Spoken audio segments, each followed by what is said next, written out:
Mientras tú estés desempleado, vas a trabajar como perro en esta casa. Esas fueron las palabras exactas que escuché a las 5:49 de la tarde del martes 13 de enero, cuando abrí la puerta sin tocar. La voz del suegro de mi hijo resonaba por toda la casa. Mi hijo estaba de rodillas, con las manos mojadas de cloro, fregando azulejos que ya brillaban. No hubo llanto cuando lo vi, ni gritos. Solo un temblor que tuve que contener. Soy Patricia Morales. Tengo 61 años. Me veían como una viejita débil e insignificante. Eso fue su error, porque los últimos 5 meses, mientras ellos me subestimaban, yo había estado recolectando cada evidencia que necesitaba para acabar con ellos. Cerré la puerta sin hacer ruido. Tomé una fotografía desde el pasillo, la número 73, y mientras guardaba mi teléfono en el bolsillo de mi abrigo gris, sentí algo que no había sentido en años. Una calma fría, casi peligrosa. En menos de 48 horas, ese hombre entendería que había cometido el peor error de su vida. Lo que vendría después no solo destruiría su reputación en el barrio, sino que le costaría algo mucho más valioso.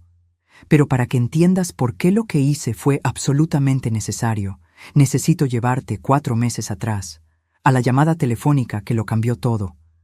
El aire en esa casa olía siempre a lavanda artificial y desesperación. Los azulejos del pasillo reflejaban la luz amarillenta de la tarde como espejos sucios. Podía escuchar el zumbido del refrigerador mezclándose con los gritos desde el baño.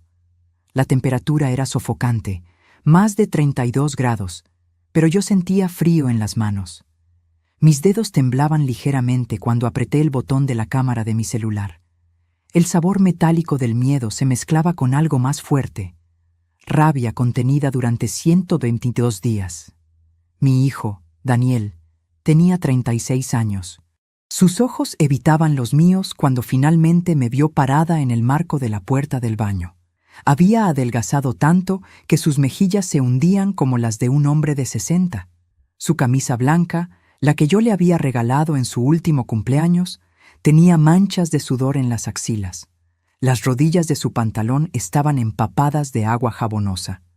Sus manos, las mismas manos que yo sostuve el día que nació, estaban rojas y agrietadas por el cloro. «Mamá», susurró. Su voz sonaba rota. «No sabía que venías». No era cierto. Le había enviado un mensaje esa mañana a las 9:23. «Voy a visitarte a las 4 de la tarde. Necesitamos hablar».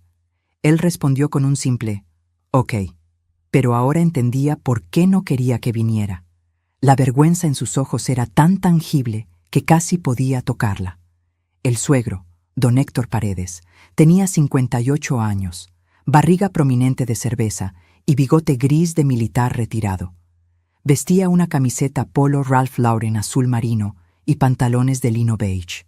En su muñeca derecha, un Rolex que debía costar más de 80,000 pesos. Me miró con la misma expresión con la que mirarías a una cucaracha en tu cocina. «¿Y esta quién es?», dijo, aunque perfectamente sabía quién era yo. «Es mi madre», Daniel respondió sin levantar la mirada del piso.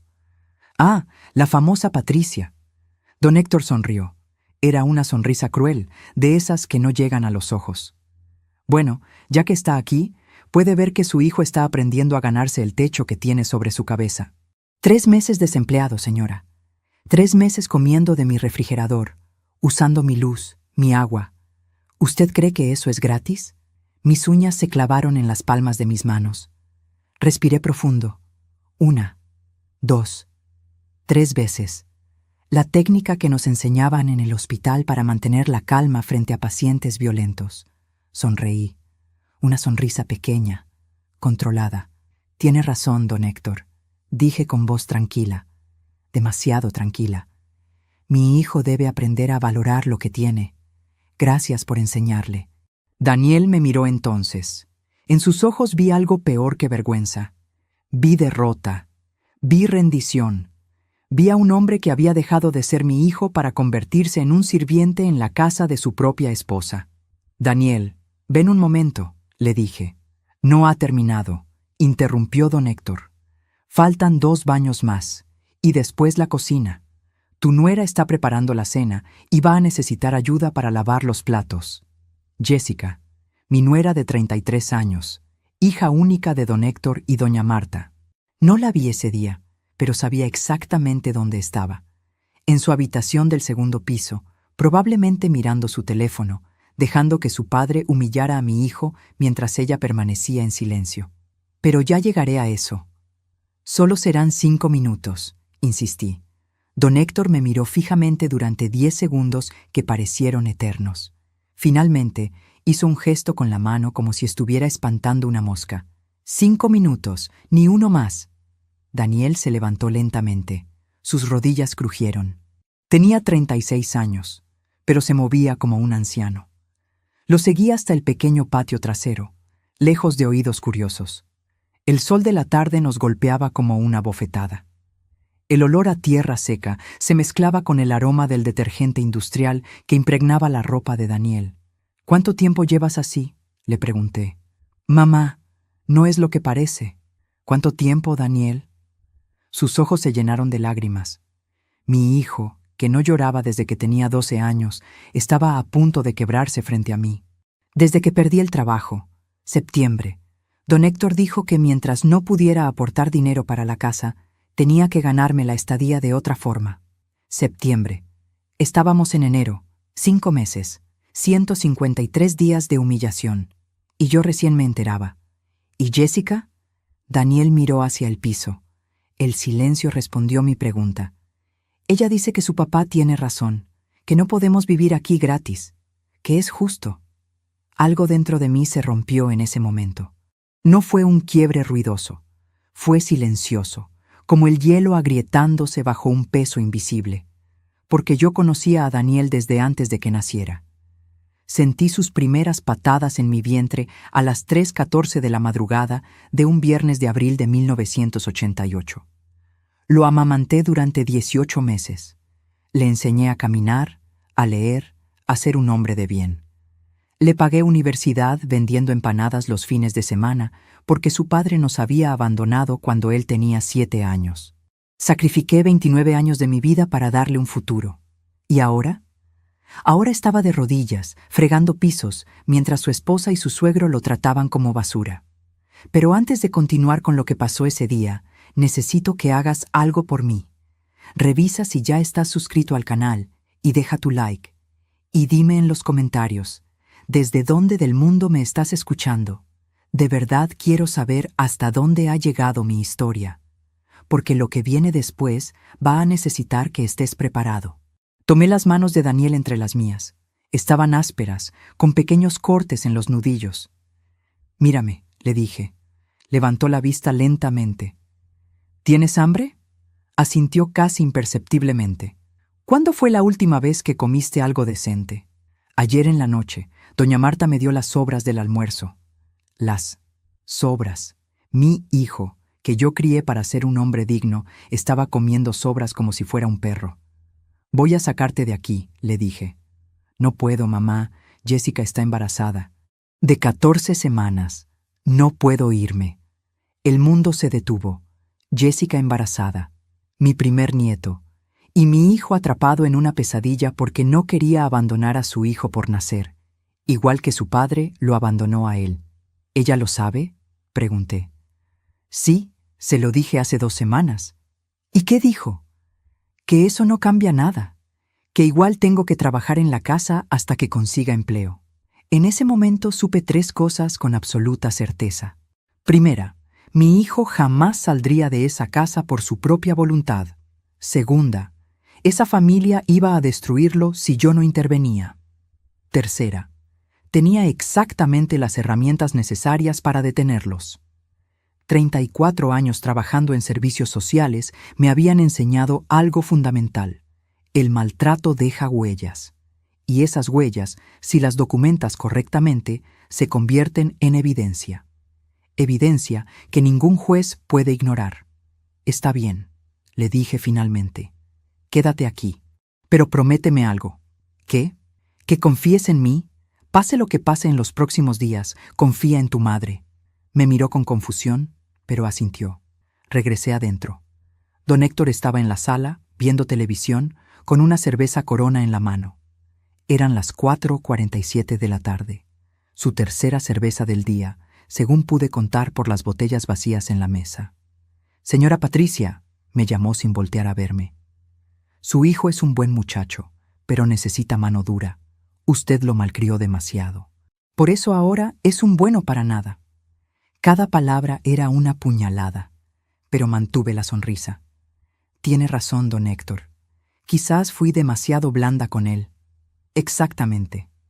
Pero aquí va a aprender. Yo a los 36 años ya tenía 3 negocios. ¿Y su hijo? Nada. Ni siquiera puede mantener a su mujer embarazada». Ahí estaba, la información que necesitaba confirmar. Don Héctor sabía del embarazo, y aún así tenía a Daniel limpiando pisos con químicos tóxicos durante 8 horas diarias. «Bueno, don Héctor, lo dejo descansar. Vuelvo mañana a ver cómo sigue Daniel». «Como guste». Salí de esa casa a las 4:53 de la tarde. El sol comenzaba a esconderse detrás de los edificios. El cielo tenía ese color naranja enfermizo del atardecer limeño. Subí a mi auto, un Toyota Corolla 2015 con 287,000 kilómetros, regalo de mi hermana cuando se fue a España. Me quedé sentada en el asiento del conductor durante 20 minutos completos, las manos en el volante, la frente apoyada contra el plástico caliente. Y entonces, cuando estuve segura de que nadie podía verme, lloré. Lloré por mi hijo. Lloré por el nieto que venía en camino. Lloré por todos los años que pasé construyendo un futuro que ahora se derrumbaba en esa casa de 2 pisos con jardín y rejas de hierro forjado. Pero después de llorar, hice algo que cambiaría todo.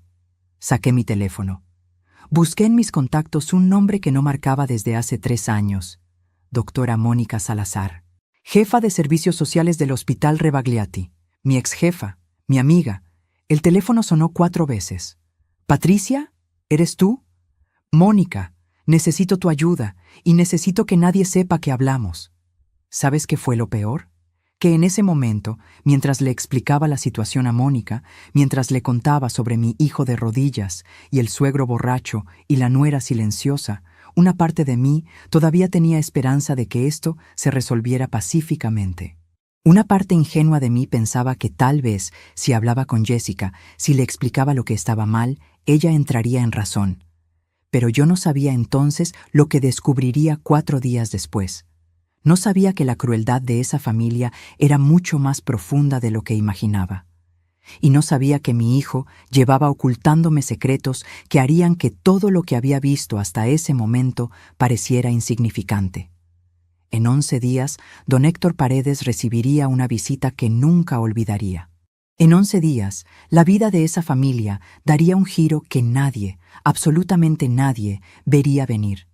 Pero para entender por qué lo que hice fue justicia y no venganza, necesitas saber cómo llegamos hasta aquí. Necesitas conocer la historia completa. Porque nada de esto comenzó ese martes a las 4:17 de la tarde. En realidad, todo comenzó 6 meses antes, con una llamada telefónica a las 11:34 de la noche de un domingo. Eran las 11:34 de la noche de un domingo, 14 de julio de 2025. Yo estaba en mi apartamento, un pequeño 2 ambientes en el distrito de Breña, que había pagado con 34 años de trabajo como enfermera en el Hospital Rebagliati.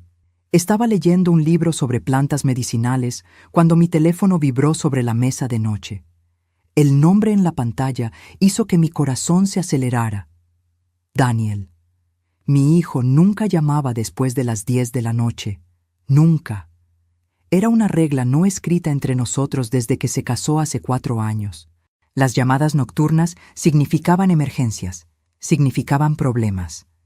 ¿Daniel? ¿Qué pasó? Mamá. Su voz sonaba extraña, apagada, como si estuviera hablando desde el fondo de un pozo.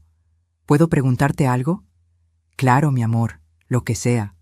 ¿Tú crees que soy un fracasado? Las palabras me golpearon como una bofetada física. Sentí el aire escaparse de mis pulmones. ¿De dónde sacas eso? Tú eres ingeniero civil, tienes una familia, una vida.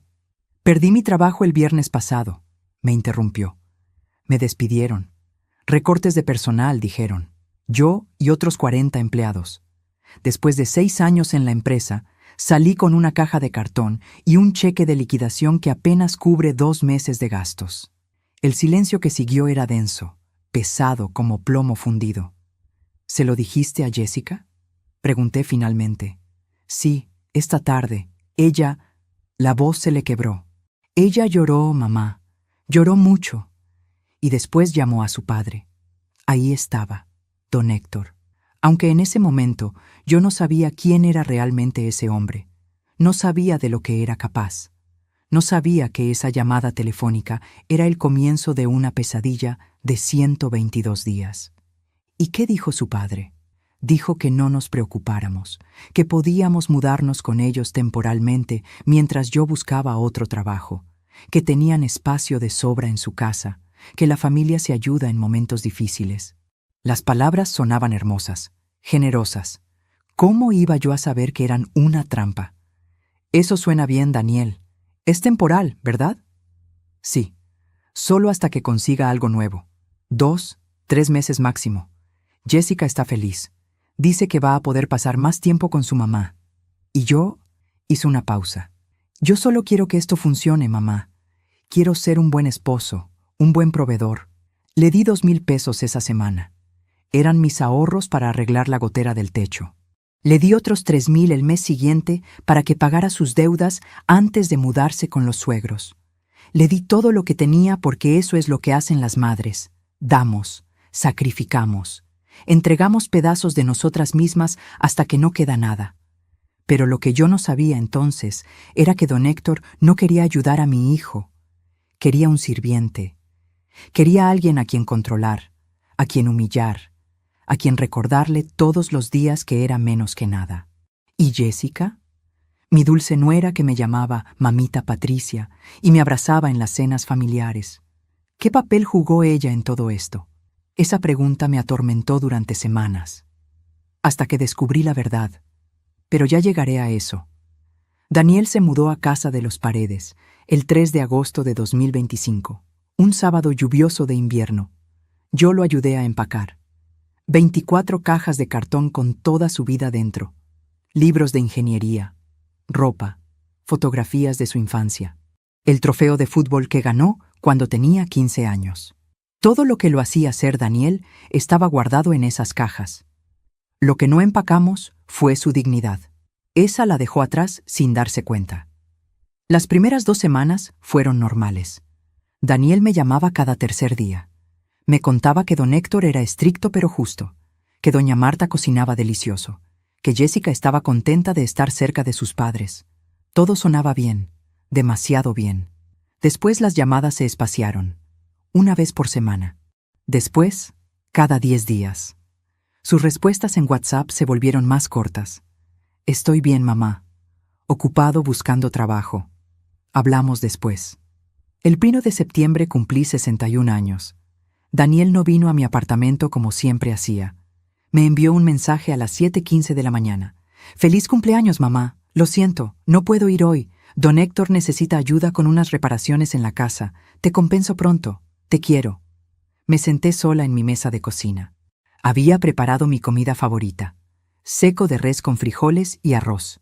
Compré un pequeño pastel de chocolate en la panadería de la esquina. Puse 2 platos, uno para mí, uno vacío frente a la silla donde Daniel solía sentarse cuando venía a visitarme. Comí mirando esa silla vacía, y algo dentro de mí comenzó a cambiar. No fue rabia todavía, fue algo más frío. Fue la semilla de lo que vendría después. Llamé a Jessica ese día, a las 3:42 de la tarde. Ella respondió al 5.º timbre. «¿Mamita Patricia? Disculpe, estaba ocupada». «Jessica, mi amor, solo quería saber cómo están. Daniel me dijo que no puede venir hoy». «Ay, sí. Papi necesita que arregle unas cosas en el garaje. Ya sabe cómo es. Siempre encuentra algo que hacer». Se rió. Una risa ligera, despreocupada. Como si fuera lo más normal del mundo que mi hijo trabajara en vez de celebrar el cumpleaños de su madre. «¿Puedo hablar con él un momento?» «Está abajo con papi». «Déjeme ver si puedo». «No importa», la interrumpí. «Dile que lo quiero y que estoy aquí cuando me necesite». «Claro, mamita, lo haré». Colgó. Daniel nunca me devolvió la llamada ese día. Pero lo que yo no sabía era que en ese preciso momento, mientras Jessica me decía que Daniel estaba arreglando cosas en el garaje, mi hijo estaba de rodillas en el patio trasero, limpiando el sistema de drenaje con sus propias manos, sin guantes, sin protección, mientras don Héctor lo supervisaba con los brazos cruzados, gritándole que lo hiciera más rápido. Me enteré de eso 3 meses después, cuando finalmente vi las fotografías. Los días se convirtieron en semanas, las semanas en meses. Septiembre pasó. Octubre llegó con sus vientos fríos y su humedad pegajosa. Daniel conseguía entrevistas de trabajo, pero ninguna se concretaba. El mercado estaba difícil, me decía. La economía estaba mal. Pronto conseguiría algo. En noviembre dejé de creerle. Fue el 17 de noviembre, un viernes por la tarde, cuando decidí visitarlo sin avisar. Llegué a la casa de los Paredes a las 4:28. Toqué el timbre. Doña Marta abrió la puerta. Era una mujer de 56 años, baja, robusta, con el cabello teñido de rubio y una permanente que le hacía parecer una muñeca de porcelana vieja. «¿Patricia? ¡Qué sorpresa!». No sonrió. No me invitó a pasar inmediatamente. Se quedó parada en el umbral, bloqueando la entrada. «Vine a ver a Daniel. ¿Está en casa?». «Está descansando. Ha tenido una semana difícil. Solo serán unos minutos». Dudó. Por un segundo pensé que me cerraría la puerta en la cara, pero finalmente se hizo a un lado. «Está en el cuarto del fondo, el que da al patio». Caminé por el pasillo. La casa olía a limpiador de pinos y algo más. Algo que no pude identificar entonces. Ahora sé que era el olor del miedo, el olor de alguien viviendo en tensión constante. Toqué la puerta del cuarto. Nadie respondió. Toqué otra vez. «¿Daniel?». «Mamá». Su voz sonaba ahogada. «Espera un momento». Escuché movimiento adentro. Algo cayó al piso, pasos apresurados. Finalmente abrió la puerta. Lo que vi me dejó helada.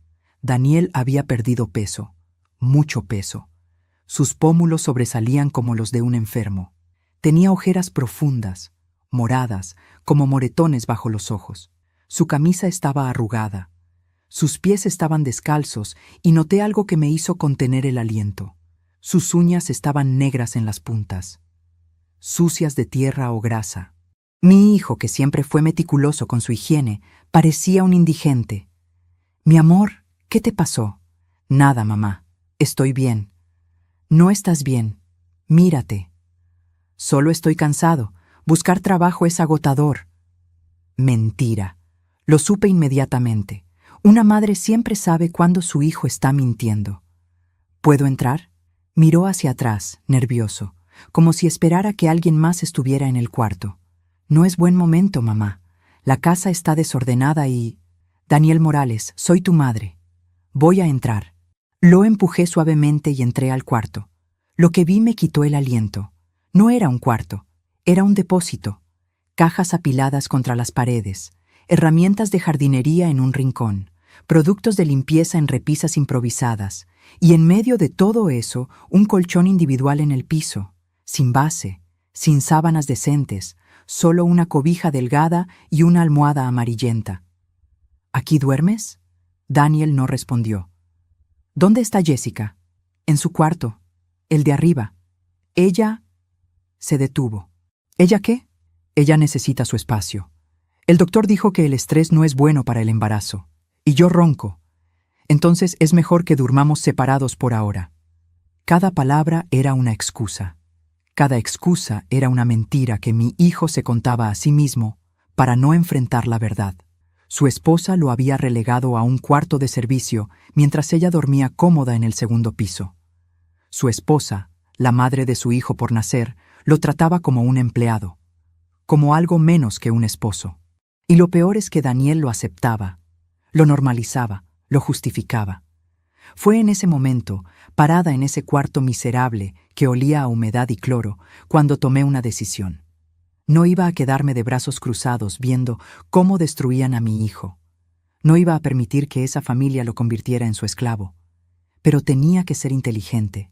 34 años en el sistema de salud me habían enseñado que las acusaciones sin pruebas no servían de nada. Necesitaba evidencia. Necesitaba documentación. Necesitaba construir un caso tan sólido que ningún juez, ninguna autoridad pudiera ignorarlo. Así que empecé a visitarlos más seguido. Una vez por semana, después 2 veces por semana. Siempre con excusas diferentes. Pasaba por el barrio. Traje comida para Daniel. Quería ver cómo estaba Jessica con el embarazo. Y en cada visita tomaba fotografías, no de manera obvia. Un clic discreto con el celular en el bolsillo. Una foto del cuarto de Daniel. Una foto de las herramientas de limpieza. Una foto de mi hijo con las manos agrietadas. 73 fotografías en 5 meses. 73 evidencias de maltrato. ¿Sabes cuándo supe que esto no terminaría bien? Fue el 23 de diciembre, 2 días antes de Navidad. Daniel me llamó a las 6:17 de la tarde. «Mamá, no voy a poder ir a cenar el 24. «¿Por qué no?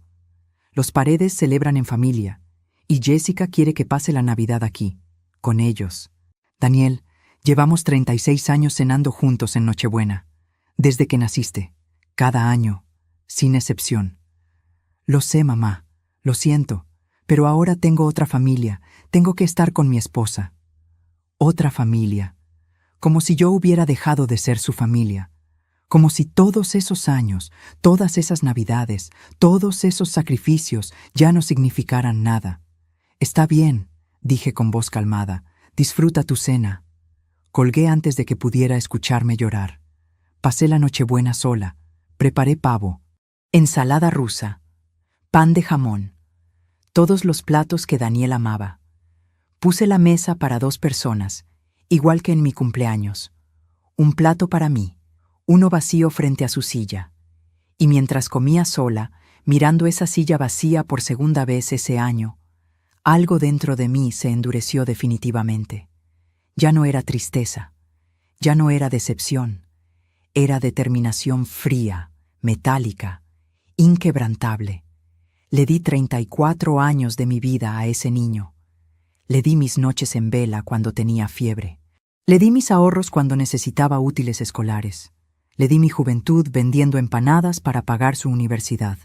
Le di todo. Y ahora, esa familia me había quitado hasta las Navidades. Pero lo que ellos no sabían era que cada fotografía, cada visita, cada observación silenciosa, estaba construyendo algo más grande que su crueldad. Estaba construyendo justicia. Al día siguiente, 25 de diciembre a las 10:47 de la mañana, llamé otra vez a la doctora Mónica Salazar. «Patricia, feliz Navidad. Mónica, ¿recuerdas el caso que te comenté hace 2 meses? ¿Tu hijo?» «Sí. Necesito que me expliques exactamente qué documentación necesito para presentar una denuncia formal por maltrato psicológico y explotación laboral». Hubo un silencio largo al otro lado de la línea. «Patricia, ¿estás segura? Una denuncia así puede destruir a una familia. Ellos ya destruyeron a mi hijo. Yo solo voy a documentarlo». Y así comenzó la verdadera cuenta regresiva. Porque ese día, 25 de diciembre de 2025, tomé la decisión de que don Héctor Paredes y su familia iban a pagar por cada humillación, por cada insulto, por cada día que trataron a mi hijo como basura. Solo faltaban 20 días para el 14 de enero, para el día en que todo cambiaría. Pero antes de llegar ahí, todavía tenía mucho trabajo que hacer. Entre el 25 de diciembre y el 14 de enero pasaron 20 días que se sintieron como 20 años. 20 días en los que me convertí en alguien que nunca pensé que sería. Una detective silenciosa en la vida de mi propio hijo. Una espía documentando el maltrato que él mismo no quería reconocer. El 28 de diciembre, 3 días después de Navidad, llegué a casa de los Paredes a las 2:13 de la tarde. Llevaba una olla con estofado de pollo, mi excusa perfecta. Toqué el timbre. Esta vez fue don Héctor quien abrió. «Señora Patricia». No dijo «pase», no sonrió. Solo me miró con esos ojos grises y fríos que parecían evaluar cuánto valía cada persona que tenía frente a él. «Don Héctor, traje comida para Daniel. Sé que a Jessica no le gusta cocinar mucho y pensé que...» Jessica cocina perfectamente, pero si ya trajo eso, déjelo en la cocina. Me hizo a un lado para dejarme pasar. El olor a lavanda artificial era más fuerte ese día, casi nauseabundo. Caminé hacia la cocina. Daniel estaba ahí lavando platos. Eran las 2:15 de la tarde. Los platos del almuerzo. Había por lo menos 30 piezas apiladas en el escurridor. Daniel. Se volteó sobresaltado. Tenía las manos hundidas en agua jabonosa hasta los codos. Mamá, no sabía que venías. Traje estofado. ¿Ya comiste? Miró hacia el pasillo antes de responder, como si necesitara permiso para hablar. Sí, comí. Mentira número 4 desde septiembre. Lo supe porque en el bote de basura, apenas cubierto por una servilleta de papel, vi un plato desechable con sobras de arroz blanco. Solo arroz, nada más. ¿Dónde está Jessica?, pregunté. Arriba, descansando. El embarazo la tiene cansada. Jessica tenía 12 semanas de embarazo, el primer trimestre. Sí, era normal estar cansada. Pero no era normal estar descansando mientras tu esposo lavaba los platos de 4 personas solo. Puse la olla en la estufa, me acerqué al fregadero. Tomé las manos de Daniel y las saqué del agua. Lo que vi me hizo apretar los dientes para no gritar. Sus manos estaban destrozadas. La piel de las palmas estaba hinchada, roja, con pequeñas grietas en los nudillos. Había una ampolla abierta en el pulgar derecho. Las uñas tenían el borde negro, como si el cloro las hubiera quemado desde adentro. Daniel, tus manos. Están bien, mamá. Es solo que he estado ayudando mucho con la limpieza. Ayudando. Esa palabra otra vez. Como si fuera su elección, como si no fuera obligatorio. Saqué mi teléfono. Tomé una foto de sus manos. Él trató de apartarse. Mamá, ¿qué haces? Documentando, para que cuando vayas al médico tengan registro de cómo empezó la irritación.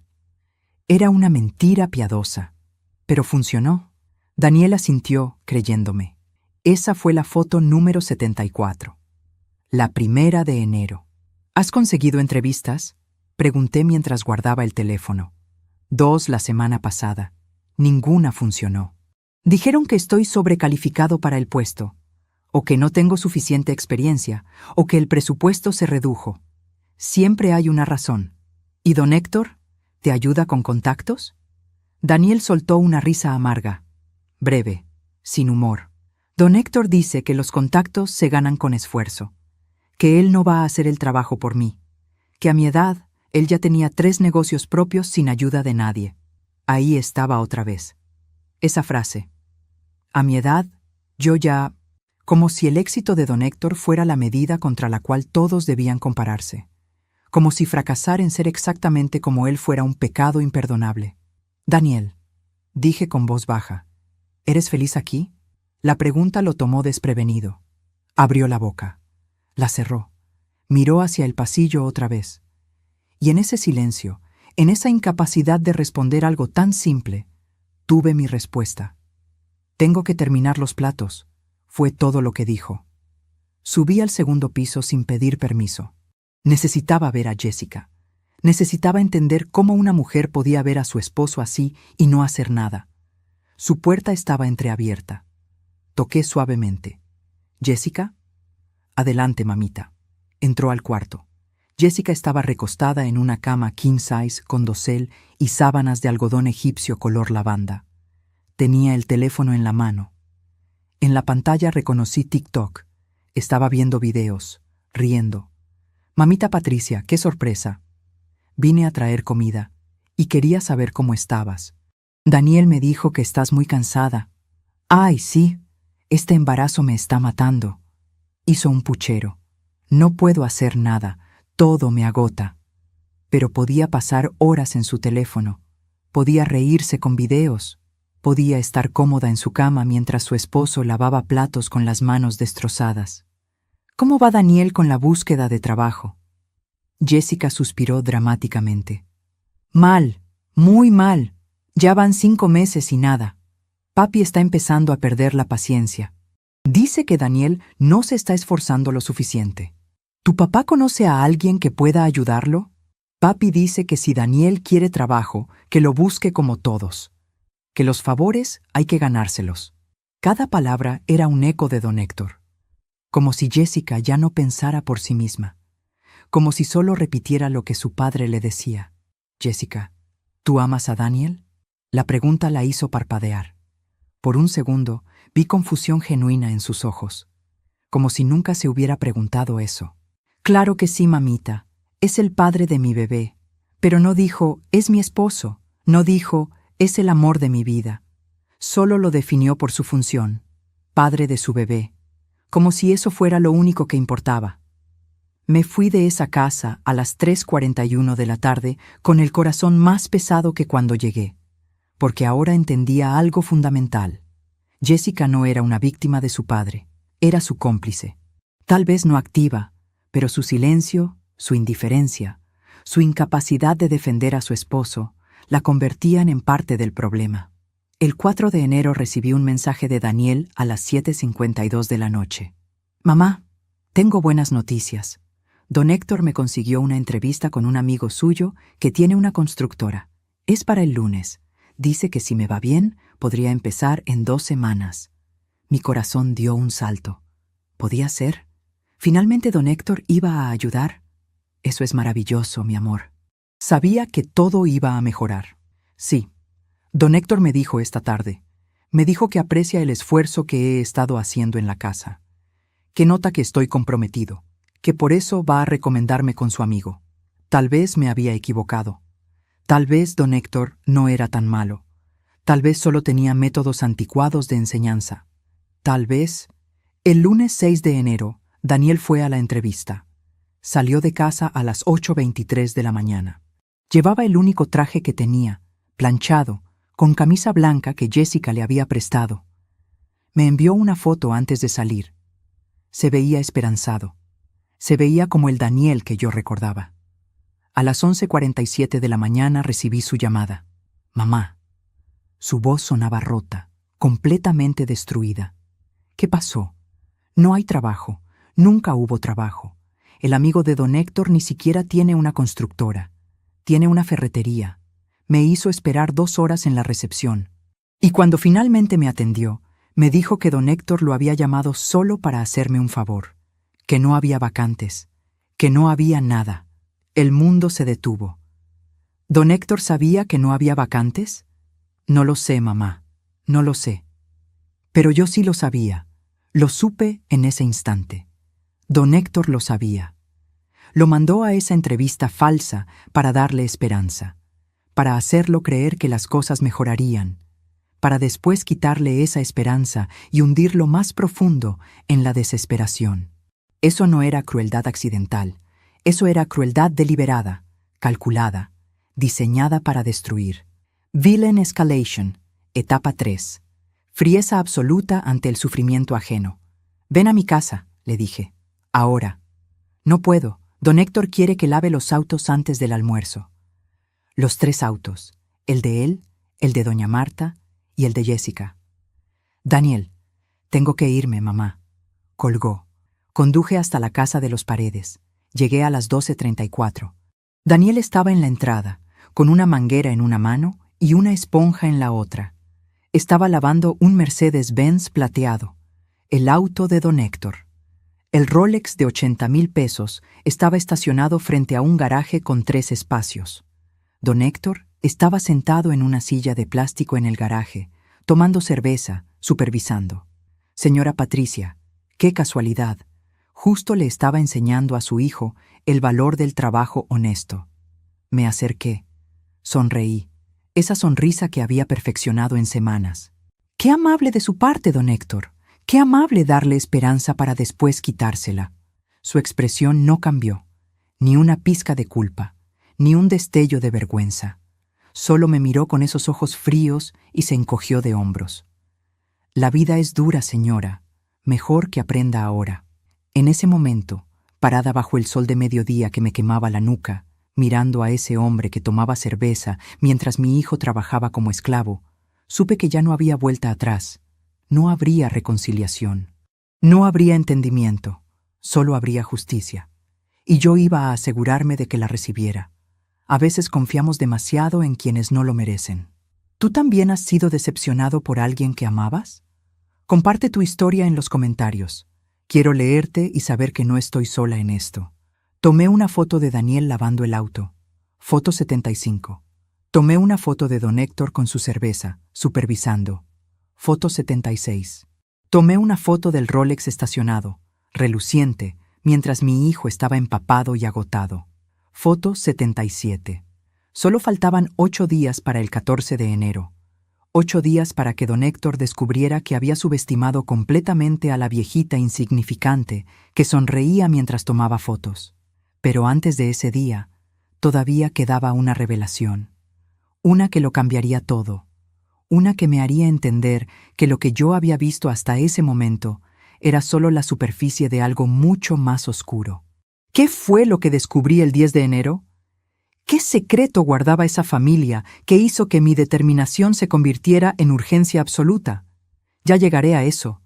Pero primero, necesitas entender lo que pasó el 8 de enero, el día en que Daniel finalmente se quebró.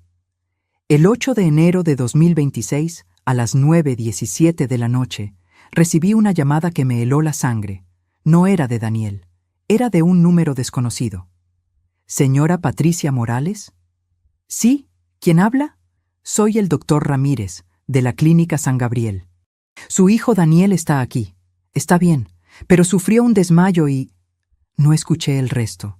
Ya estaba buscando mis llaves, mi cartera, corriendo hacia la puerta. Llegué a la clínica a las 9:53. Daniel estaba en una camilla en urgencias, con una vía intravenosa en el brazo izquierdo. Se veía pequeño, frágil, como un niño enfermo. ¿Qué pasó?, pregunté al doctor. Deshidratación severa, desnutrición, agotamiento extremo. Su hijo me dice que ha estado trabajando mucho y olvidó comer y beber agua suficiente. El doctor me miró con ojos que lo habían visto todo. Señora, con todo respeto, su hijo tiene síntomas compatibles con estrés crónico. Su presión arterial es preocupante para su edad. Me acerqué a Daniel. Tomé su mano, la mano que tenía libre, sin la vía. ¿Dónde está Jessica? En la casa. No quise preocuparla, el bebé, ya sabes. Daniel, te desmayaste. ¿Cuándo fue la última vez que comiste algo? Miró hacia el techo, calculando. Ayer en la noche, creo, había sobras de pollo. Ayer. Habían pasado más de 24 horas y mi hijo no había comido nada sólido. ¿Y hoy?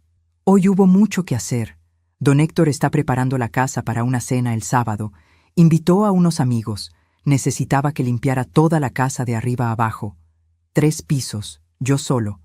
Empecé a las 6:30 de la mañana y... Se detuvo.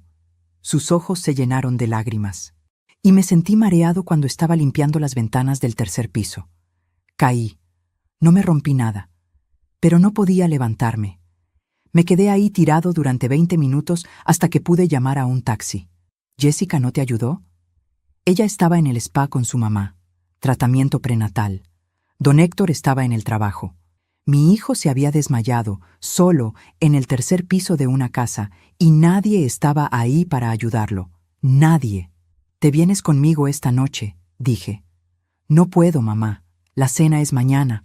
Si no termino la limpieza, don Héctor. Me importa un carajo, don Héctor». Las palabras salieron antes de que pudiera detenerlas. Daniel me miró con los ojos muy abiertos. En 36 años, nunca me había escuchado decir una grosería. «Mamá, te vienes conmigo y mañana yo hablo con don Héctor». Pero no lo hice, porque a las 10:47 de la noche, cuando el doctor dio de alta a Daniel, mi hijo me suplicó que no causara problemas. «Solo faltan unas semanas más, mamá. Tengo una entrevista el viernes que se ve prometedora. Si consigo ese trabajo, podré sacar a Jessica de ahí y buscar nuestro propio lugar. Pero si tú confrontas a don Héctor ahora, todo se va a poner peor. Por favor, confía en mí. ¿Cómo le dices que no a tu hijo cuando te mira con ojos que te ruegan? ¿Cómo le dices que las cosas no van a mejorar cuando él todavía tiene esa chispa de esperanza? No pude. Lo llevé de vuelta a casa de los Paredes a las 11:23 de la noche. Don Héctor abrió la puerta. Estaba en pijama, pantalón de algodón y camiseta gris. ¿Dónde estaba? Tiene que terminar la limpieza temprano mañana. Ni un ¿estás bien? Ni un ¿qué pasó? Solo preocupación por la limpieza. Respiré profundo. 1, 2, 3 veces. Daniel tuvo un problema de salud. Necesita descansar esta noche. Descansará cuando termine su trabajo. Así funciona el mundo real, señora Patricia. Sonreí. Esa sonrisa fría que ya era parte de mí. Por supuesto, don Héctor. Tiene toda la razón. Pero mientras conducía de vuelta a mi apartamento, tomé una decisión. No iba a esperar más. No iba a darle a Daniel tiempo para otra falsa esperanza. No iba a permitir que esa familia lo matara lentamente. Al día siguiente, 9 de enero, era sábado. El día de la famosa cena. Don Héctor había invitado a 6 parejas. Amigos de su club de negocios. Gente importante, me dijo Jessica cuando llamé a las 3:12 de la tarde para preguntar cómo estaba Daniel. Papi está emocionado.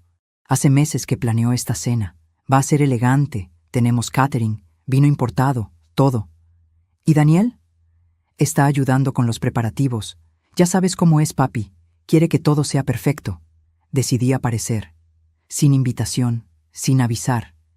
Necesitaba ver con mis propios ojos cómo era esa cena elegante que requería que mi hijo casi muriera limpiando para prepararla. Llegué a las 7:43 de la noche. Había 4 autos estacionados afuera. Un BMW, un Audi, otro Mercedes, un Lexus. Calculé mentalmente. Solo en autos había más de 2 millones de pesos estacionados frente a esa casa. Toqué el timbre. Doña Marta abrió. Llevaba un vestido de cóctel color azul marino, aretes de perlas, maquillaje profesional. Patricia, no sabía que venías. No me invitaron, pero vine a ver a Daniel, solo un momento. Dudó, pero escuchó risas desde el comedor y no quería hacer una escena. Está en la cocina, puedes pasar.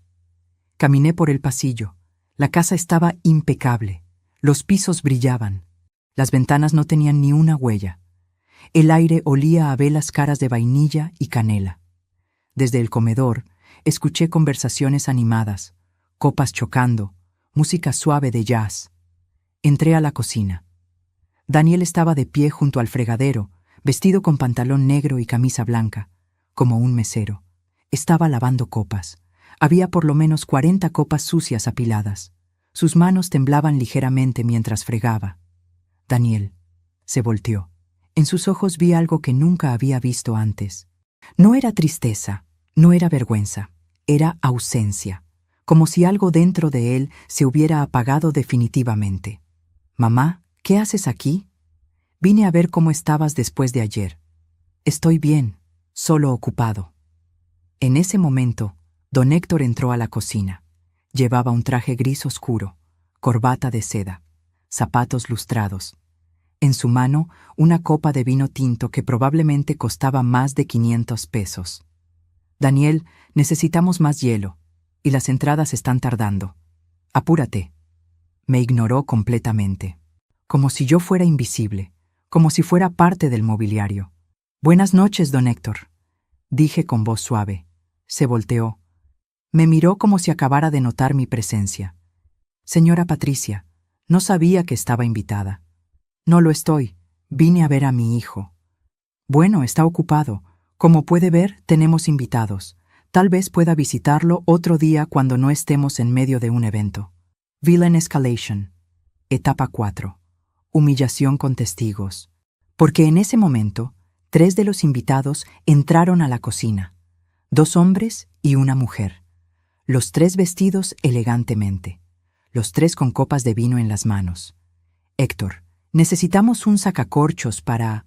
«Oh, disculpa, no sabíamos que estabas ocupado», dijo uno de los hombres. No, pasen. Solo estaba supervisando a Daniel». Don Héctor hizo un gesto hacia mi hijo como si fuera parte del staff. «Este es el esposo de mi hija. Está viviendo con nosotros temporalmente mientras busca trabajo. Decidió ayudar con la cena esta noche. ¿Verdad, Daniel?» No era una pregunta. Era una afirmación disfrazada de pregunta. Una trampa. Daniel asintió sin decir palabra. «Qué generoso de tu parte, Héctor, ayudar a tu yerno», dijo la mujer, pero en su tono había algo más. Lástima. O tal vez desdén apenas disfrazado. Así es. La familia se ayuda. Aunque bueno, hay límites. Uno no puede vivir de caridad para siempre, ¿verdad? Don Héctor se rió. Los invitados se rieron con él. Daniel miraba el piso. Y yo mantuve la sonrisa. Mantuve la compostura.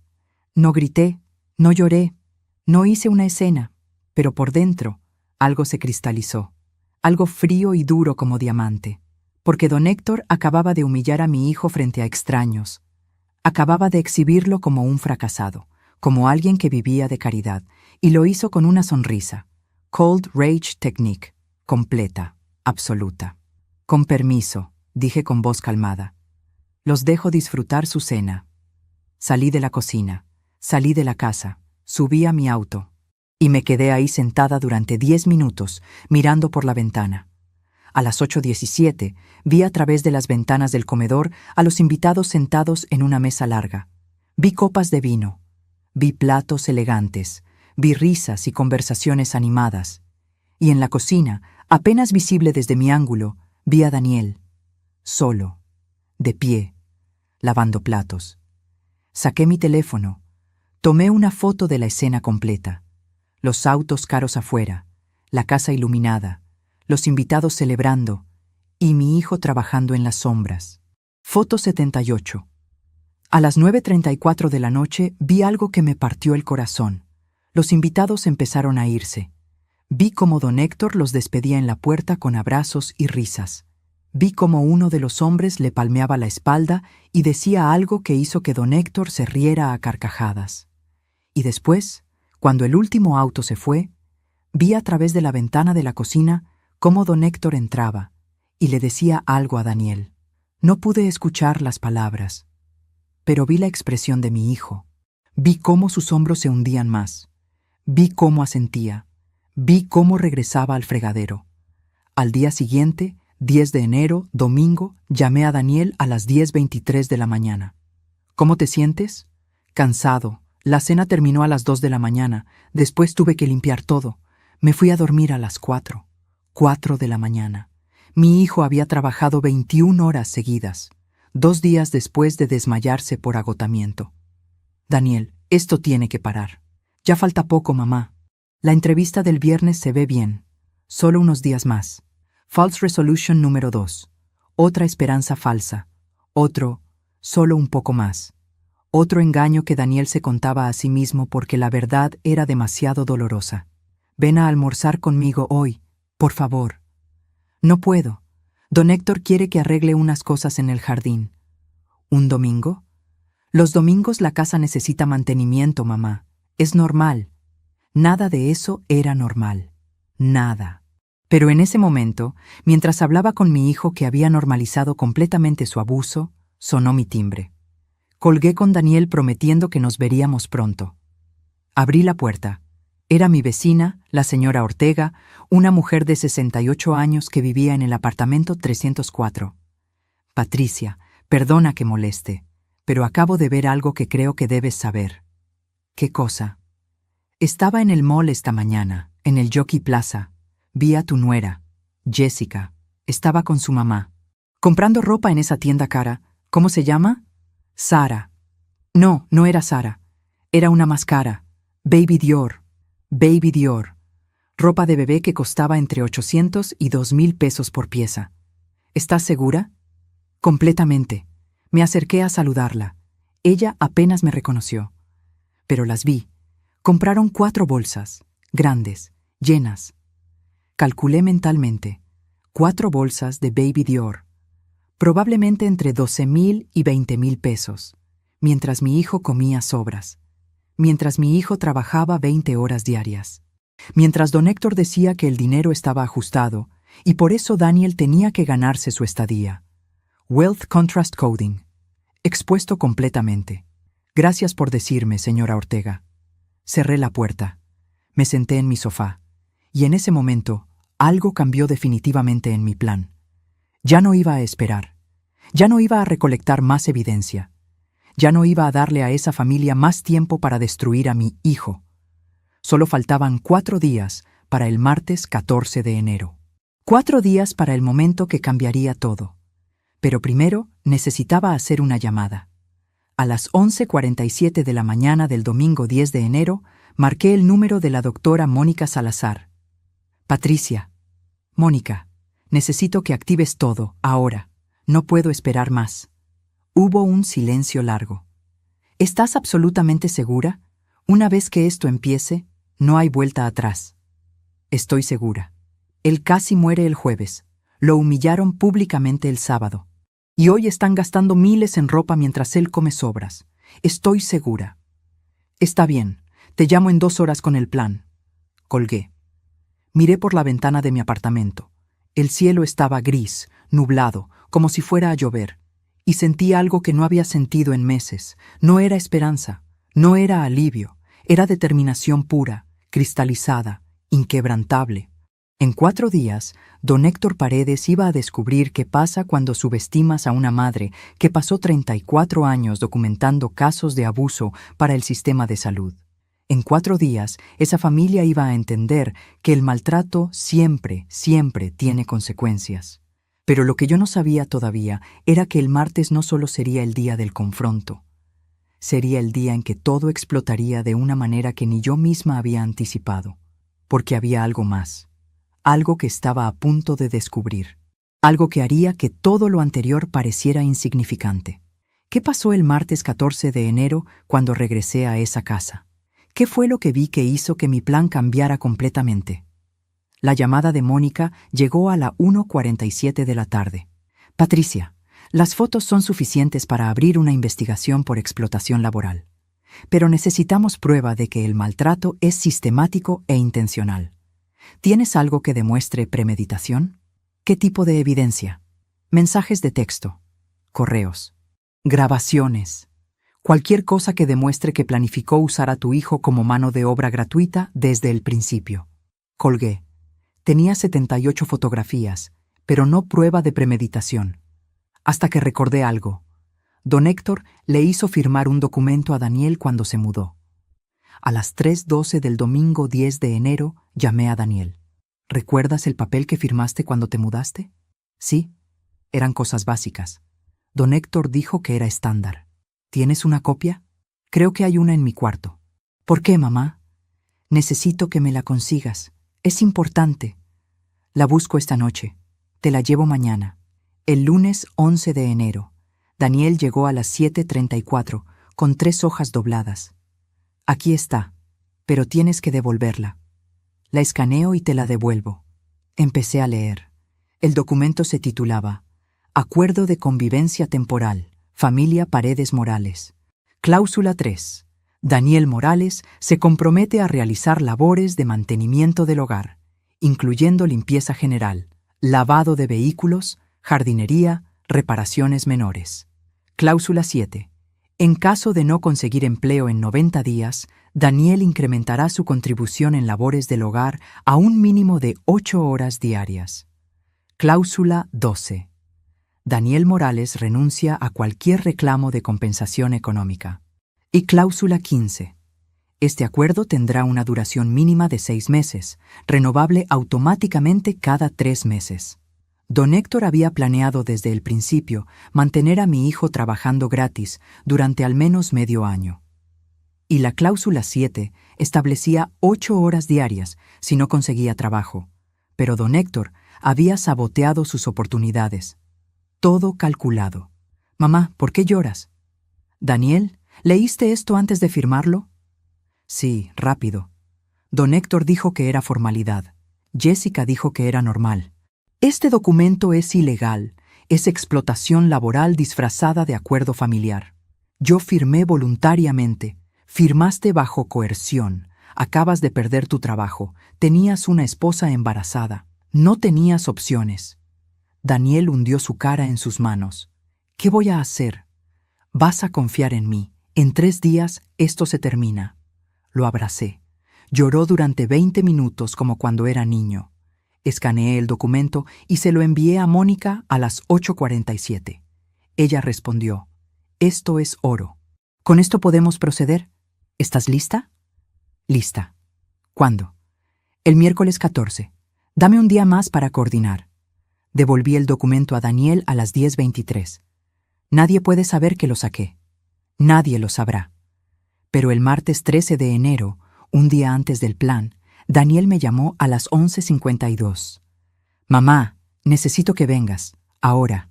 Llegué a las 12:34. La casa estaba en silencio. Daniel estaba en su cuarto mirando su teléfono. Lee esto.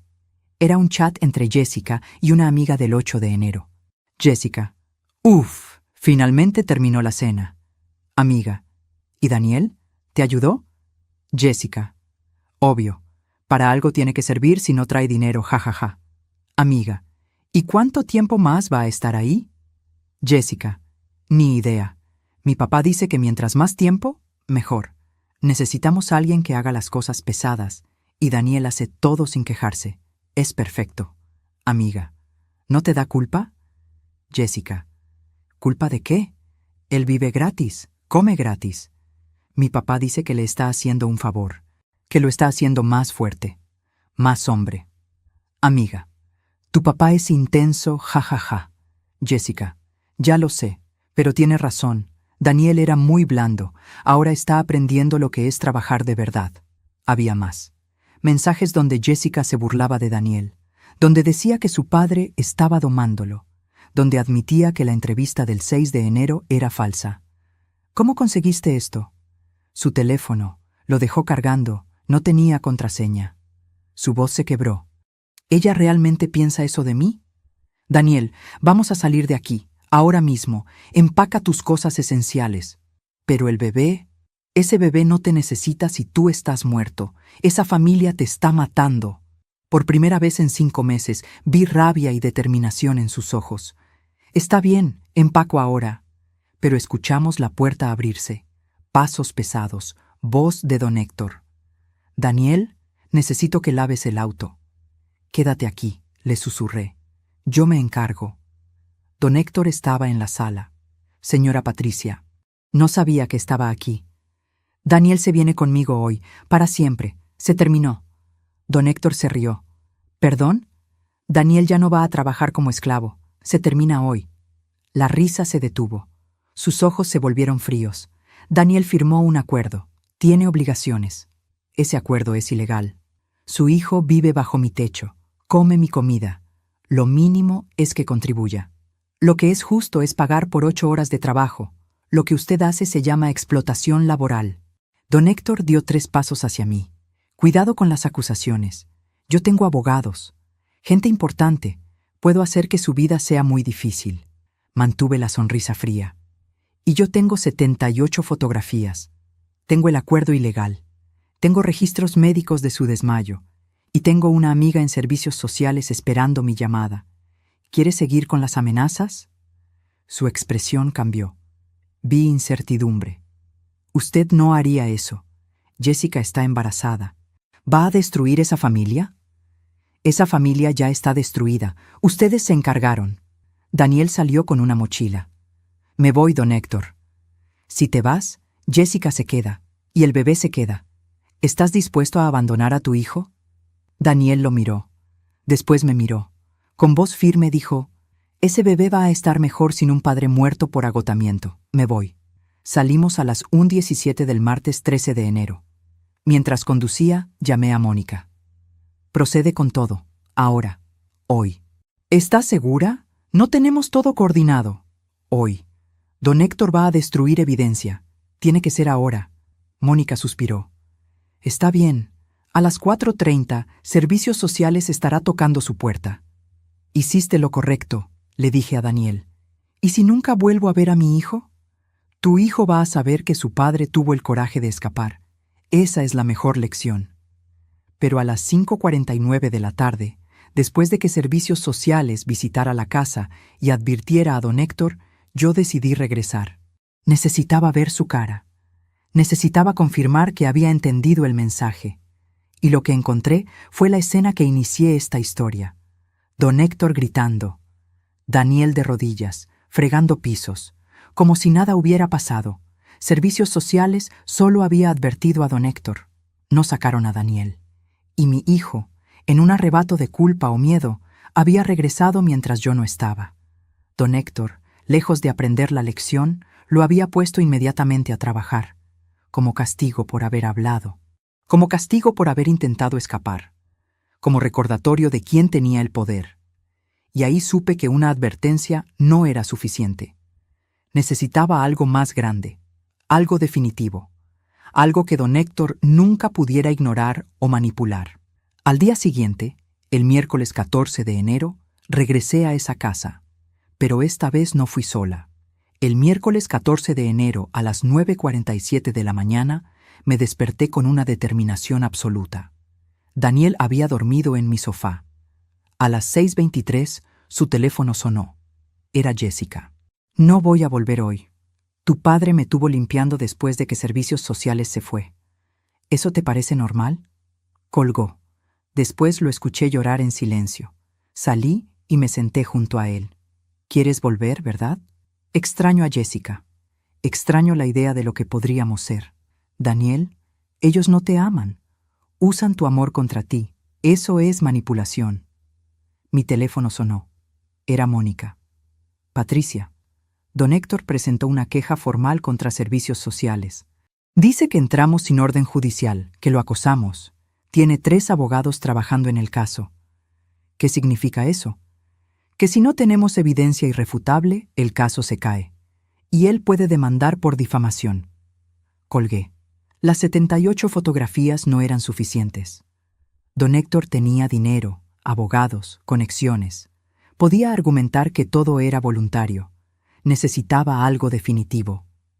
Entonces recordé que Daniel mencionó que don Héctor guardaba todos sus documentos importantes en su estudio. Daniel, ¿el estudio de don Héctor tiene llave? Sí, ¿por qué? ¿Confías en mí? Siempre. Entonces necesito que me consigas acceso a ese estudio. Solo 30 minutos. Mamá, eso es ilegal. Van a pintar esto como si yo fuera una suegra loca. Van a hacer que parezcas un mentiroso. ¿Eso es lo que quieres? ¿Qué buscas exactamente?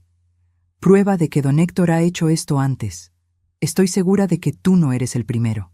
A las 2:47 de la tarde llegamos a la casa de los Paredes. Don Héctor y doña Marta habían salido.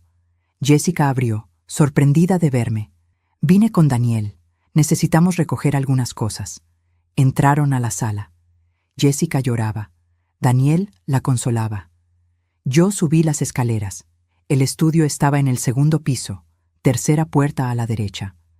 Daniel me había dado la llave del llavero de repuesto. Abrí y entré. El estudio olía a cuero y tabaco. Había un escritorio de madera oscura y un archivero metálico de 4 cajones. Primer cajón, documentos financieros. Don Héctor tenía 3 cuentas bancarias con más de 400,000 pesos cada una, más de 1 millón en activos líquidos, y le decía a mi hijo que el dinero estaba ajustado. Tomé fotos de todo. Tercer cajón, documentos personales. En una carpeta personal confidencial encontré lo que buscaba. Otros 3 contratos, idénticos al de Daniel, mismas cláusulas, mismo formato.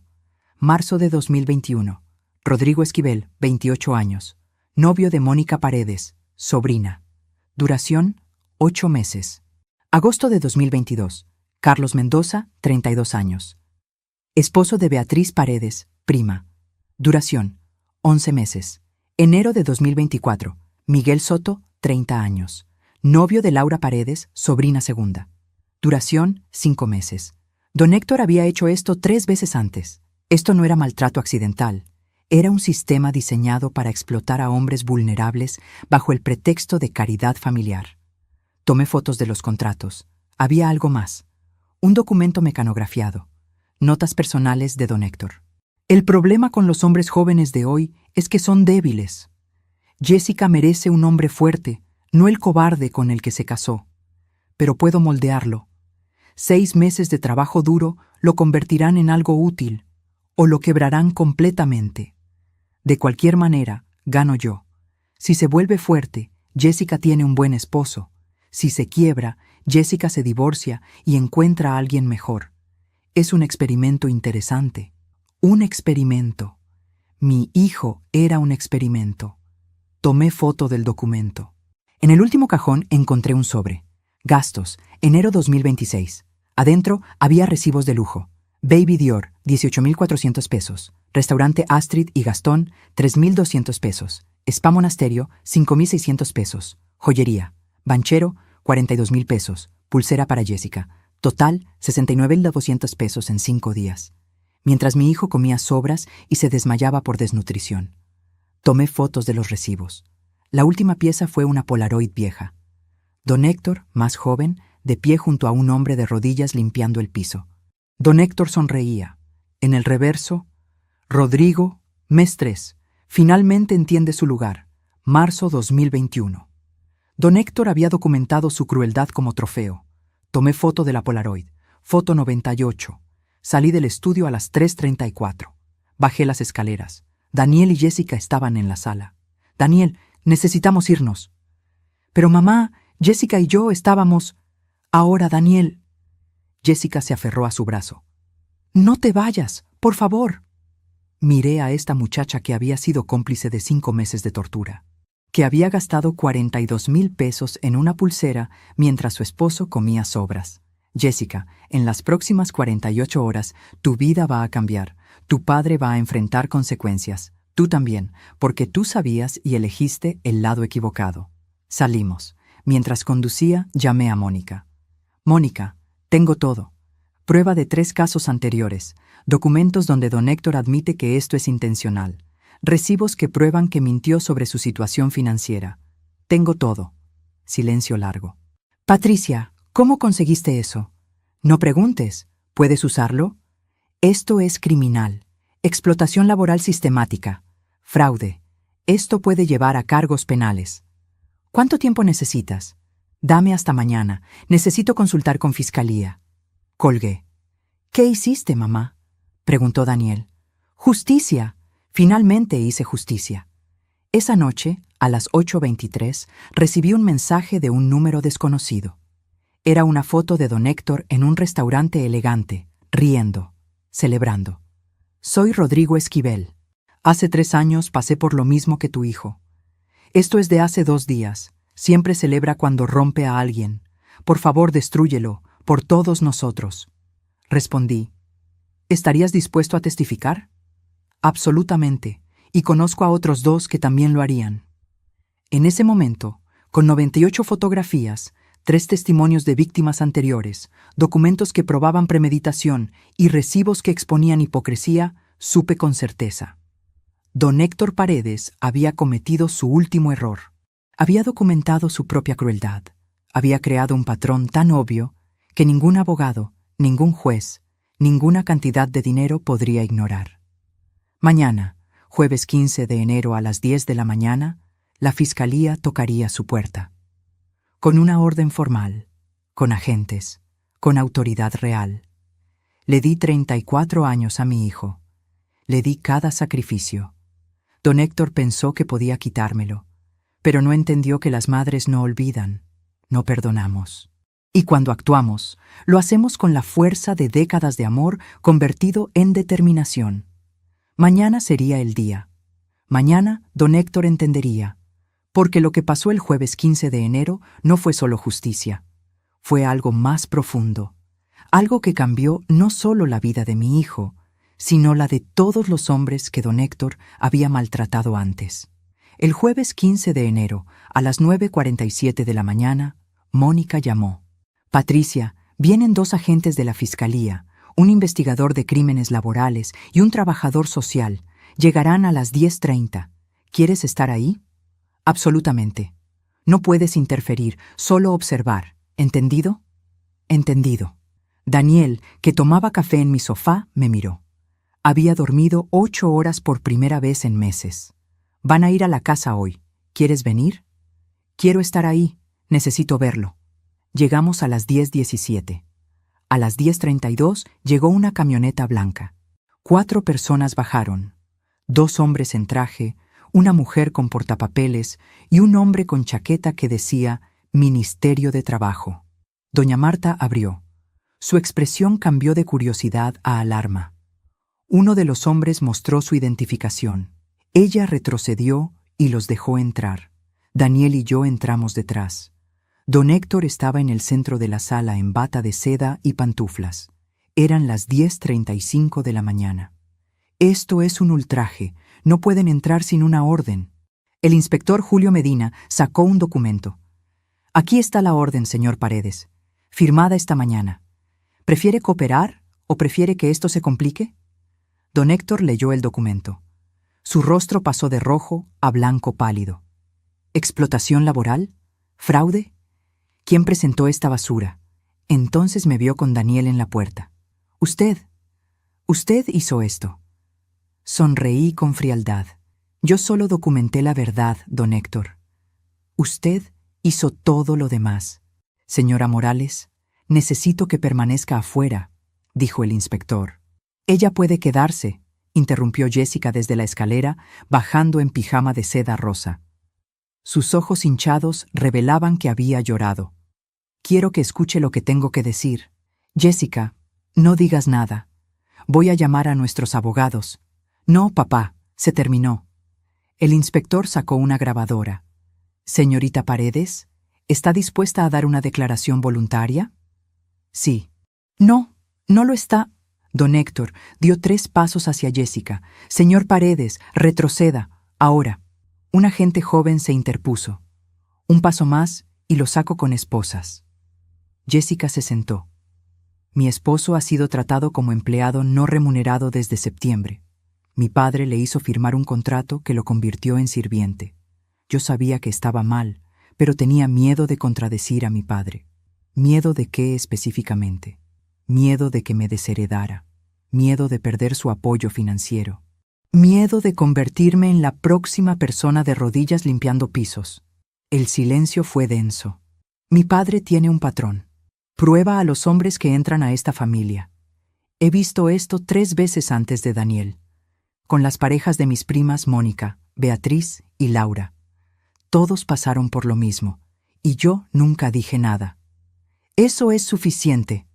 Don Héctor arrojó su taza contra la pared. Se hizo añicos. Ustedes están en mi casa. En mi casa. ¿Eso es lo que llama a hacerme trabajar 20 horas sin comida? Interrumpió Daniel.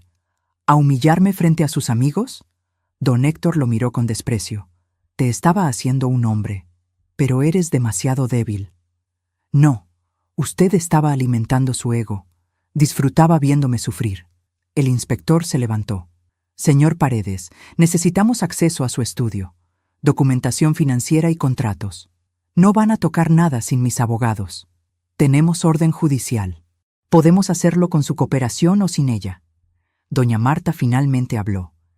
Héctor, déjalos entrar. Esto ya fue demasiado lejos. ¿Tú también estás en mi contra? Estoy cansada.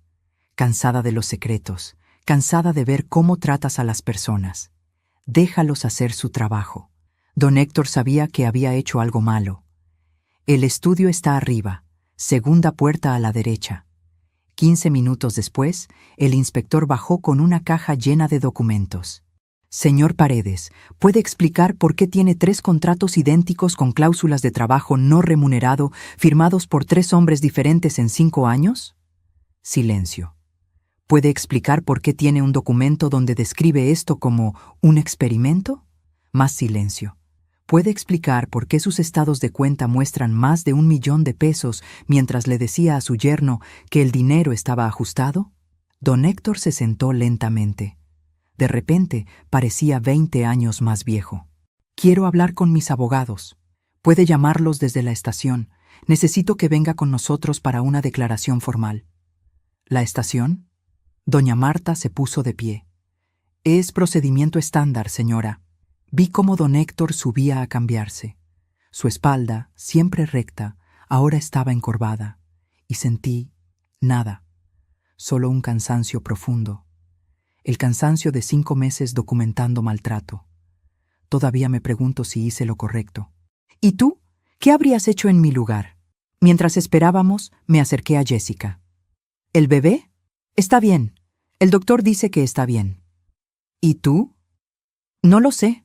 No sé si voy a estar bien. Hiciste lo correcto al decir la verdad. ¿Cuenta? Mi papá me va a odiar.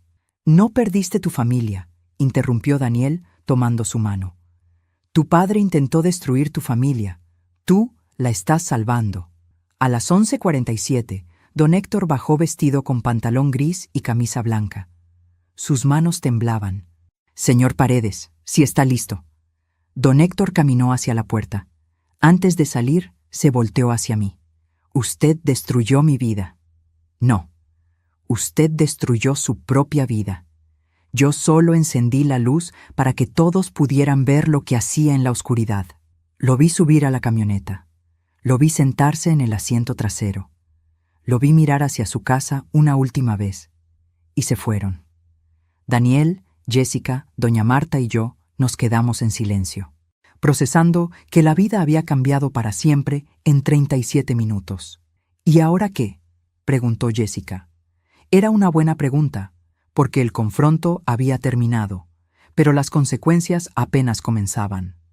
Las siguientes 48 horas fueron un torbellino de declaraciones, abogados, trabajadores sociales y revelaciones que seguían llegando como olas en una tormenta interminable. El jueves por la tarde, don Héctor regresó de la fiscalía. Llegó en taxi, solo, con el rostro gris como ceniza. Se quedó parado frente a la puerta durante 5 minutos completos. Lo sé porque yo todavía estaba ahí, observando. Necesitaba ver esto hasta el final. Cuando entró, escuché gritos desde adentro. Doña Marta, Jessica. Después, silencio. Esa noche recibí una llamada de Mónica. Patricia, se puso peor de lo que imaginamos. Los otros 3 hombres presentaron denuncias formales. Con tu evidencia y sus testimonios, la Fiscalía está construyendo un caso de explotación laboral sistemática. Esto ya es criminal. ¿Qué significa eso para don Héctor? Entre 3 y 8 años de prisión, multas del 50% de sus activos. Patricia, lo destruiste.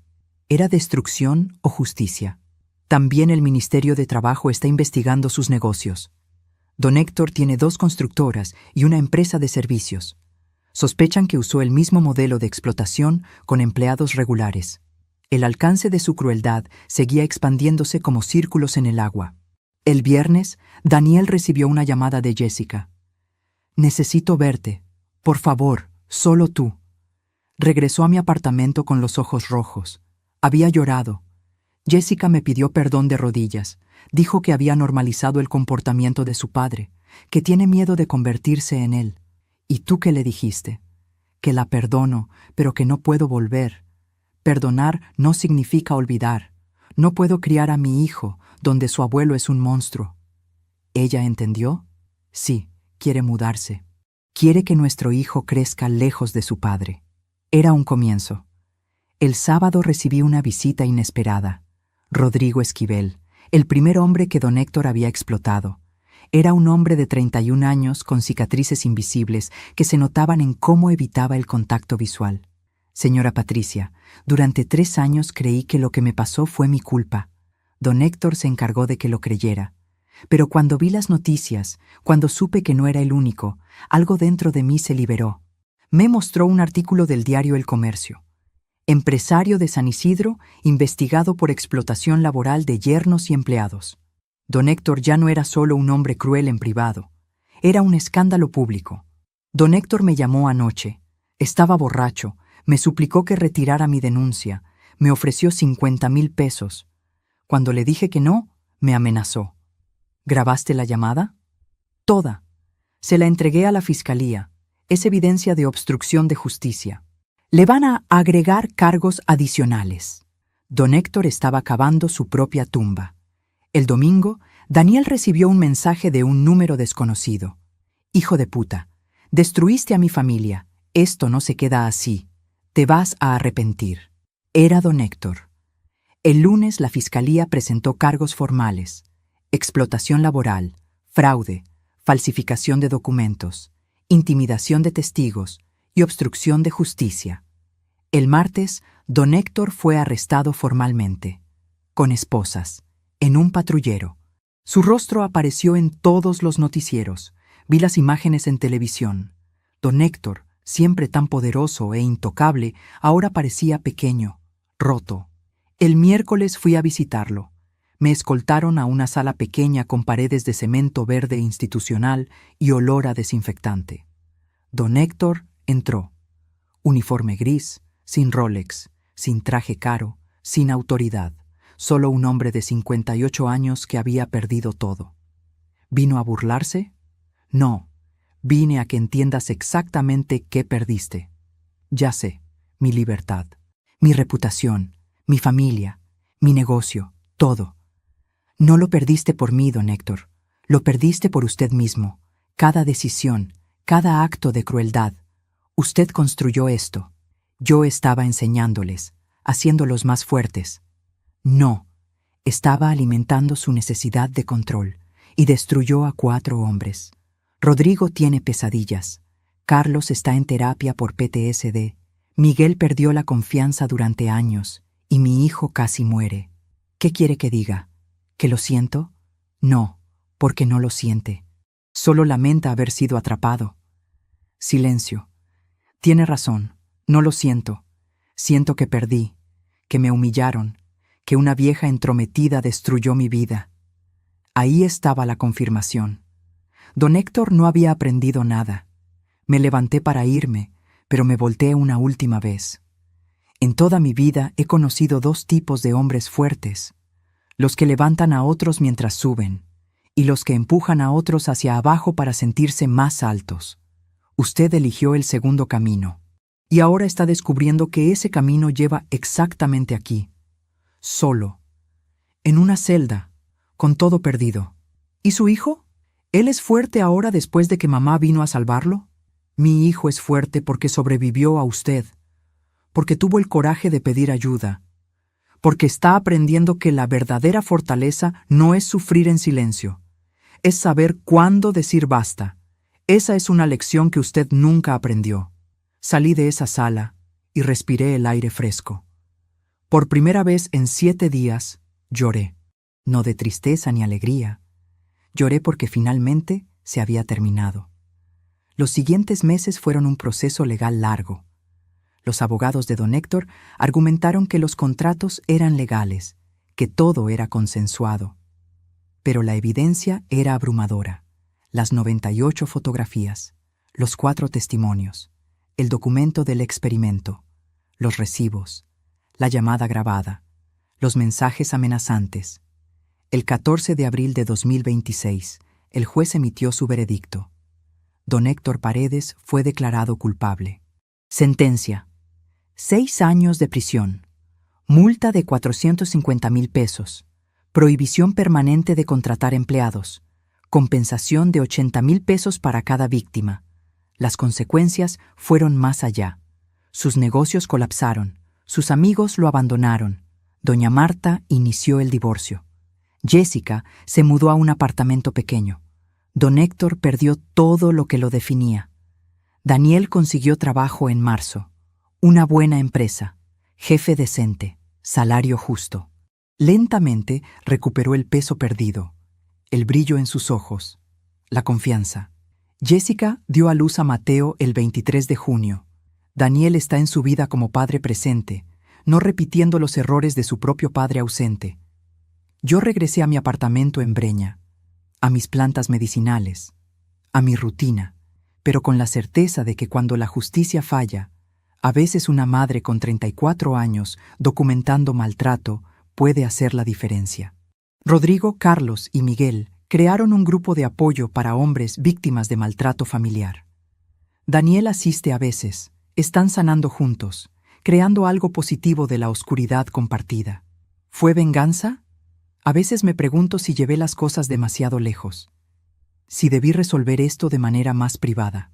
Pero después recuerdo la foto número 73, Daniel de rodillas, don Héctor gritando, y sé que no tenía otra opción, porque el maltrato que ocurre en privado necesita consecuencias públicas. La crueldad detrás de puertas cerradas necesita ser expuesta a la luz, y porque algunas batallas no son sobre ganar o perder, son sobre proteger a quien amas, cueste lo que cueste. Hoy es 29 de abril de 2026. Han pasado 15 días desde el veredicto, 46 días desde que abrí esa puerta y encontré a mi hijo de rodillas. Estoy en el balcón de mi apartamento, tomando café, mirando el atardecer sobre Breña. El cielo tiene ese color naranja intenso que solo existe en Lima. Mateo, mi nieto de 5 semanas, duerme en su cuna portátil junto a mí. Daniel viene 3 veces por semana con Mateo para que yo pueda ser parte de su vida. Ayer, mientras cargaba a Mateo, Daniel me preguntó: «Mamá, cuando Mateo crezca, ¿le voy a contar lo que pasó?». Entonces cuéntale la verdad, pero no como venganza. Cuéntale como una lección sobre qué hacer cuando el amor se convierte en control. Cuando tienes que elegir entre la lealtad y tu propia supervivencia. Daniel asintió, quedándose en silencio. Después dijo: «Gracias por no rendirte conmigo, cuando yo ya me había rendido». No respondí con palabras, solo lo abracé. A él y a Mateo. 3 generaciones, el pasado, el presente y el futuro. Hace 3 días recibí una carta de doña Marta, escrita a mano, en papel color crema, con su caligrafía perfecta. «Patricia, sé que nunca seremos amigas. Pasé 32 años casada con Héctor. Vi señales, vi crueldad, y elegí ignorarlo porque era más fácil que confrontarlo, porque tenía miedo de perder mi estilo de vida. Fui cómplice con mi silencio. Gracias por tener el coraje que yo no tuve. Gracias por salvar a mi hija de convertirse en mí. Solo te pido que cuando Daniel y Jessica decidan sobre su matrimonio, les recuerdes que Mateo merece conocer a su abuela materna, aunque su abuelo sea un monstruo». Guardé la carta en mi mesa de noche, junto a las 98 fotografías, junto al veredicto final. No como trofeos, sino como recordatorios de que el maltrato se disfraza de amor, de disciplina, de hacerte más fuerte. Rodrigo vino la semana pasada. Trajo rosas amarillas. Me dijo que había conseguido trabajo nuevo, que había empezado terapia, que por primera vez en 3 años podía dormir sin pesadillas. ¿Sabe qué fue lo más difícil? Fue convencerme de que merecía algo mejor. Don Héctor se metió en mi cabeza. Su voz me decía que era débil, que era un fracaso. Eso fue lo más difícil de superar. ¿Y ahora? Ahora estoy aprendiendo que su voz no era verdad, que pedir ayuda no es debilidad, es la cosa más valiente que puedes hacer. Durante 34 años trabajé en el sistema de salud. Vi cientos de casos de maltrato, y siempre había un patrón. El maltratador convence a la víctima de que el maltrato es amor, es disciplina, es por tu propio bien, y la víctima se lo cree. Se convence de que si solo se esfuerza más, el maltrato parará, pero no para. Nunca para por sí solo, solo escala. Por eso hice lo que hice, porque mi hijo estaba en ese ciclo. Y ese ciclo lo habría matado. Tal vez no físicamente, pero en su espíritu, en su dignidad, en su capacidad de amar sanamente. Ayer, Daniel me preguntó si me arrepentía de algo. Pensé durante largo rato. Miré a Mateo durmiendo. Y finalmente respondí: me arrepiento de no haberlo hecho antes. Me arrepiento de cada día que perdí esperando que las cosas mejoraran solas. Pero de lo que hice el 14 de enero, no me arrepiento ni un segundo. Porque hay momentos donde tienes que elegir. Entre ser amable y ser bueno. Entre mantener la paz y defender la justicia. Yo elegí. Y viviré con las consecuencias. Pero también viviré sabiendo que mi hijo está vivo, que está sanando, que está criando a un hijo en un ambiente donde no tendrá que normalizar la crueldad. Y si Mateo algún día pregunta qué pasó con su abuelo paterno, quiero que sepa esto. La familia no es solo sangre, es respeto, es dignidad. Y cuando alguien usa la sangre como excusa para maltratarte, esa persona dejó de ser familia. Se convirtió en tu carcelero. Tienes el derecho de escapar. No importa cuánto te digan que eres débil por irte. No importa cuánto te digan que estás destruyendo la familia. Porque algunas puertas, una vez cerradas, deben quedarse cerradas. No por rencor, sino por sanidad, por las generaciones que vienen después. Hace 2 semanas, Daniel recibió una llamada de don Héctor desde la prisión, pidiendo hablar, pidiendo perdón, pidiendo conocer a su nieto. Daniel lo pensó 3 días, y respondió con una carta de 2 líneas. Algunas palabras, una vez dichas, no se pueden borrar. Te deseo paz, pero no tendrás parte en la vida de mi hijo. Adiós. Cuando me mostró la carta, le pregunté si estaba seguro. Completamente, porque Mateo merece crecer rodeado de gente que lo ama sin condiciones, no de gente que usa el amor como arma. El sol se oculta completamente. Mateo se despertó.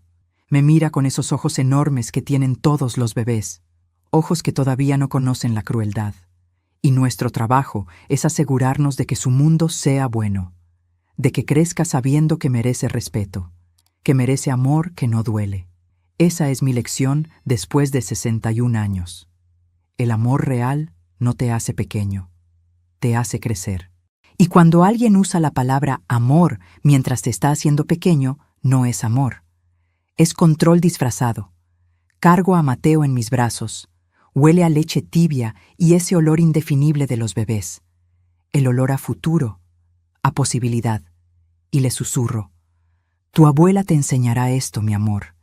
Que la dignidad no se negocia, que el respeto no se suplica, y que algunas batallas valen cada lágrima, porque lo único que te llevas de esta vida es tu dignidad, y nadie tiene derecho a quitártela. Las luces de la ciudad se encienden una por una, Lima se ilumina, y yo, Patricia Morales, de 61 años, enfermera retirada, madre, abuela, me permito finalmente algo que no me había permitido en meses. Me permito creer que todo va a estar bien, porque hoy mi hijo está libre, mi nieto está seguro, y yo cumplí la promesa que hice hace 46 días. En 11 días cambiaría todo, y cambió, para siempre.